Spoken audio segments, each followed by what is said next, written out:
जो विषय लाया गया है कि prevention of unlawful means act, सरकार को कम से कम ये बताना चाहिए था कि 2024 में जब ये लेकर के आए थे तो आज 2026 में कैसे पेपर लीक हो। और केवल गिनती के 1-2 पेपर लीक नहीं हुए, ये ऐसा आंदोलन रहा जिसमें मां बाप और नई पीढ़ी के लोग सब जुड़ गए। अगर हम ये माने कि 20 लाख बच्चों ने परीक्षा लिखी थी और उनके घर परिवार के सदस्यों को हम इसमें जोड़ दें, दादा दादी मां बाप और परिवार का कोई सदस्य, तो 5 लोग प्रभावित थे और 5 गुना 20, 1 करोड़ लोग नाराज हुए सरकार से। और अक्सर हम पॉलिटिकल लोग हैं, हम लोग जानते हैं जब कभी आंदोलन करते हैं तो कितनी तैयारी करानी पड़ती है, गाड़ी का इंतजाम, खाने का इंतजाम और इंतजाम। लेकिन ये पहला आंदोलन देखा कि जिसमें मां बाप भी जुड़ गए और कहा कि जाओ बच्चों आंदोलन करो, हम आपके साथ हैं। ये पहला आंदोलन सर देखने को मिला है और केवल दिल्ली में नहीं हुआ ये, केवल दिल्ली में नहीं हुआ ये।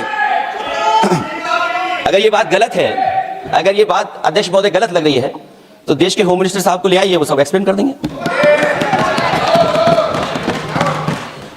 पहला आंदोलन जिसमें मां बाप ने साथ दिया, क्योंकि परीक्षा से कितना दुखी हैं लोग। ये जो परीक्षाएं लीक हुई हैं, कई महीनों पहले ये किताब बना दी थी। और अध्यक्ष महोदय, जो लोग चढ़ावा चोरी नहीं बचा पाए, वो पेपर लीक कैसे बचा पाएंगे? जो भगवान के दरबार से दान गायब हो गया, दान चला गया, वो लोग पेपर लीक बचाएंगे? किस कानून को, जो कानून पहले बनाया उसी कानून का संशोधन करके लेकर आए, किसकी आंखों में आप धूल झोंक रहे हैं? और अगर कानून से बच रहा होता तो भाजपा की 10 साल की सरकार में 20 परीक्षाएं कैसे लीक हो गई? 20 परीक्षाएं लीक हुई अध्यक्ष महोदय, जिसमें कोर्ट तक जाना पड़ा, उसके बाद परीक्षा रद्द हुई है। दरोगा भर्ती का पेपर लीक हो गया, जूनियर इंजीनियरिंग के भर्ती का पेपर लीक हो गया, ग्राम विकास पंचायत अधिकारी का परीक्षा लीक हो गया, नलकूप चालक भर्ती का यूपी टीईटी का परीक्षा लीक हुआ, और एक बार नहीं हुआ 3 बार पेपर लीक हुआ यूपी टेट का। हाई स्कूल बोर्ड का परीक्षा लीक कर दिया, इंटरमीडिएट की बोर्ड की परीक्षा लीक हुई, इंटरमीडिएट का फिर परीक्षा का लीक हुआ, कई बार हुई। सिपाही भर्ती लीक हुई, आप सोचिए कितनी परीक्षाएं लीक हुई हैं। और नीट परीक्षा कोई पहली बार लीक नहीं हुई, दोबारा लीक हो गई, कानून बनने के बाद लीक हुई। सहायक प्रोफेसर भर्ती लीक है, लेखपाल भर्ती लीक हुई। यूपी जैसे स्टेट, जो सबसे बड़ा स्टेट है, जहां से प्रधानमंत्री चुनकर के आते हो, वहां तक पेपर लीक हो जा रहा है। और जो संस्था परीक्षा एग्जामिनेशन करा रही है, वो एनटीए में भी आउटसोर्स कर दिया आपने। हम विपक्ष के लोगों को तो डर ये लगता है अध्यक्ष महोदय, कहीं ऐसा ना हो कि ये पूरी सरकार को आउटसोर्स कर दें। जो सबसे विश्वसनीय संस्था है, उसमें आउटसोर्स पे आपने कर्मचारी को रखा हुआ है। किस बात की जवाबदेही है? यही अकाउंटेबिलिटी है आपकी?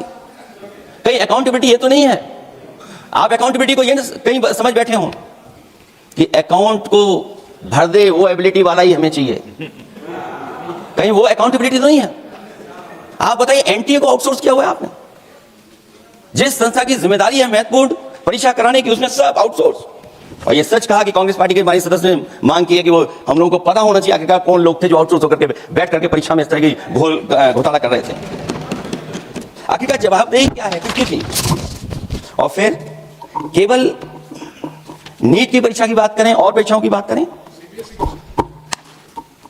अगर हम अध्यक्ष महोदय, जब से सरकार बनी है तब से सरकार की कोशिश रही है कि शिक्षा, परीक्षा और यूनिवर्सिटी का ताना बाना पूरा ध्वस्त हो जाए, उसको एक रंगी बना दें हम, उसमें अंडरग्राउंड अनरजिस्टर्ड लोग शामिल हो जाएं। ये पिछले जब से भारतीय जनता पार्टी की सरकार आई है तब से हो रहा है। और फिर शुरुआत कहां से होती है?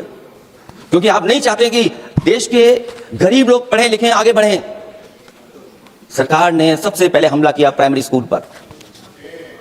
और प्राइमरी स्कूल कितने बंद किए आपने?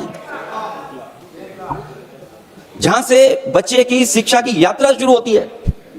एक गरीब परिवार का बेटा, बच्चे कहां से पढ़ करके निकलते हैं? सबसे पहले प्राथमिक शिक्षा सरकारी स्कूलों से पढ़ करके निकलते हैं। हमारे बहुत सारे माननीय सदस्य होंगे, वो उन्हीं प्राथमिक विद्यालयों से पढ़ करके आज इस सदन तक पहुंचे होंगे। आपने सबसे पहले स्कूलों पे हमला किया और प्राइमरी से लेकर के नौकरी तक पे आपने हमला किया है। युवाओं के भविष्य पर आपने चोट पहुंचाने का काम किया है। और जो प्राइमरी स्कूल जो आपने बंद किए हैं, वो इसीलिए बंद किए हैं आपने कि पिछड़े, दलित और गरीब के वर्ग के परिवारों के बच्चे पढ़ लिख न जाएं। क्योंकि आज भी अगर हम देखते हैं प्राइमरी स्कूल में कौन पढ़ने जा रहा है? सबसे समाज के गरीब परिवार के बच्चे पढ़ करने जा रहे हैं। सबसे पहला हमला आपने वही किया, और इसीलिए किया क्योंकि नींव पर ही अगर हमला होगा तो ये आगे नहीं बढ़ पाएंगे। जो आंकड़े सरकार के बताए गए हैं, 1 लाख से ज्यादा सरकारी प्राइमरी स्कूल बंद कर दिए सरकार ने। और अगर ये बात गलत है तो हमें उम्मीद है सरकार इस पर भी जवाब देगी। और अगर हम आंकड़े निकालें तो जो आंकड़े दिखाई दे रहे हैं, यूपी में सबसे ज्यादा प्राइमरी स्कूल बंद हुए हैं। और ये सरकार की आंकड़े हैं कि 7 लाख से ऊपर विद्यालय थे जो अब 6 लाख रह गए हैं। और यूपी में तो सबसे ज्यादा बंद हुए हैं। उत्तर प्रदेश में 26,386 सरकारी प्राइमरी स्कूल बंद कर दिए सरकार ने। और केवल प्राइमरी स्कूल बंद नहीं किए हैं, नौकरी पे भी हमला किया है। 69,000 शिक्षक भर्ती को लेकर के बड़े पैमाने पर घोटाला किया गया। और घोटाला इतना बड़ा है कि वो सभी कोर्टों में गए हैं और पिछले कई वर्षों से आंदोलन कर रहे हैं। कोई स्थान नहीं बचा अध्यक्ष महोदय जहां पर वो शिक्षक भर्ती के लोग न गए हों। मंत्रियों के यहाँ गए, आंदोलन किया है, हाई कोर्ट गए, सुप्रीम कोर्ट गए। लेकिन देखिए सरकार भी कमाल की है कि सरकार उनको नौकरी नहीं देना चाहती। और इसलिए नौकरी नहीं देना चाहती है क्योंकि उन्हें भर्ती गलत की है। और भर्ती में जिन लोगों का अधिकार छीना है वो सबसे ज्यादा पिछड़े और दलित परिवार के बेटे जिनका अधिकार इस सरकार ने छीना है। और ये अगर बात नहीं ठीक है तो हमें उम्मीद है कि सरकार इसका भी जवाब देगी।